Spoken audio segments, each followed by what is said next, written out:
On est en train de suivre un résistant qui s'appelle Étienne Lafond et puis on a parlé des conditions à Dora, du camp, etc. Et là on est en train de remplir les questions à l'aide des documents. Alors, en fait, Étienne Lafond, alors comment choisit-on les exemples?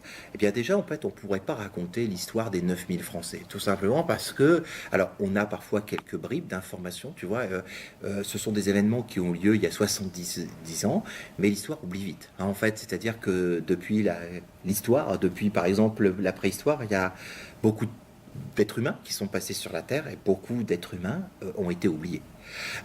Et donc, pareil, sur ces 9000 déportés qui sont passés par Dora, on connaît leurs noms parce qu'il y a des listes qui ont été établies par les Allemands. Mais certains, là actuellement, la Coupole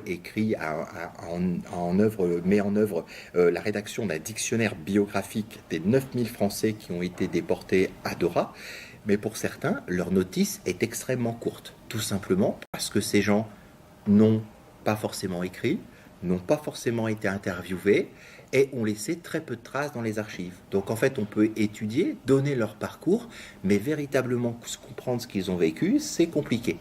Et donc le choix d'Étienne Lafond s'est fait, tout simplement parce que c'est un des déportés que nous avons rencontré. Donc on a pu déjà approfondir sa propre histoire. Il nous a laissé un certain nombre d'objets, dont notamment sa tenue de déporté. Donc pour vous, c'est important parce que ça nous permet de vous faire comprendre la déshumanisation.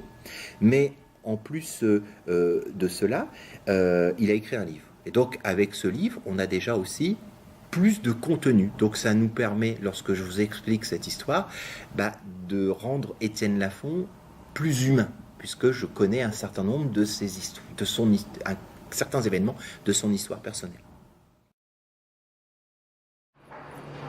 Léon Delarbre, donc c'est un résistant et un peintre français.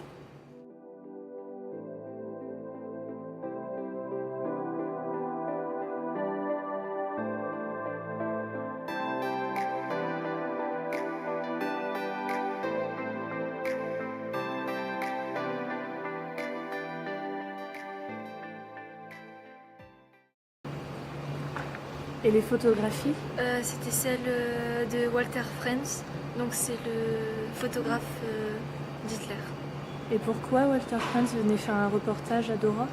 Pour montrer que tout se passait bien là-bas et que grâce aux missiles, ils allaient gagner la guerre. Et j'ai les photos allemandes. Walter Frentz, c'est pas un SS, c'est un photographe. Et là, on voit, ils sont pour frapper. Qu'est-ce que vous... Qui ment? Léon Delarbre ou l'allemand? Aucun des deux. Aucun des deux. Parce qu'il y a plusieurs métiers. Très bien. En fait, pour écrire l'histoire d'un déporté, il n'y a pas une seule histoire. Ça dépend de là où vous avez été amené. Si vous êtes un électricien, et là, Léon Navarro, pourquoi il s'en est sorti? Celui qui est là, lui, il est arrivé à 20 ans et il avait un CAP d'électricité. Alors, en fait, il y a deux choses. À la fois, un travail historique. Bon, il faut comprendre ces lieux. Vous êtes des élèves de 3e. Ce sont des choses très complexes, hein, la déportation, l'extermination. Donc, c'est une façon aussi pour vous de mieux comprendre, de mieux appréhender ce qu'a été le régime nazi et notamment la barbarie du régime nazi. Mais en même temps, c'est plus que cela. Parce que, évidemment, pour vous, ça peut être un avertissement, se dire, oh là là, à quoi peut amener le fascisme, l'extrême droite, le nazisme, attention. Et donc, là, ici, ce que je veux dire, c'est que plus que former, de donner des cours d'histoire à des jeunes comme vous, c'est aussi former des citoyens. Et c'est ça qui est important. C'est-à-dire que lorsque les nazis, par exemple, sont arrivés au pouvoir, hein, c'est étonnant comment est-ce qu'on a pu mettre un tel système dans un pays aussi civilisé que l'Allemagne. Eh bien, il est important de comprendre le processus et notamment de comprendre que tout ce qui fait que nous vivons bien aujourd'hui dans cette Europe où on peut bénéficier de liberté, d'égalité, etc., eh bien, il faut bien comprendre que ces valeurs sont extrêmement fragiles et qu'il faut être attentif à leur défense à chaque instant, à chaque moment.